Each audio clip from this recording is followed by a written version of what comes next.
Netflix is dropping like crazy among other stocks, and many people who bought those assets before the crash are feeling not very well. Some people even feel like they lost their best friend.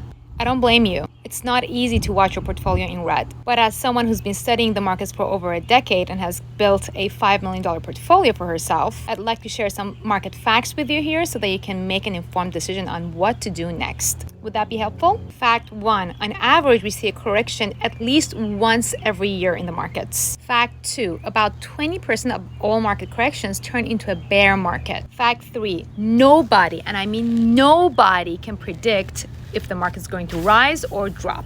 Fact 4, the markets always and always rise long term despite all of the short-term volatility. Fact 5, the markets are all about human psychology, and humans have a tendency to repeat the same pattern over and over and over again. Finally, fact 6, out of all the research done on people who've participated in the financial markets in the past 100 years, research shows that being out of the market is the biggest risk, which means whether you bought it at the highest price or at the lowest price, if you keep at it and if you stick with it, you are going to be the winner. Obviously, there are ways to optimize this, so definitely make sure to check out my free masterclass.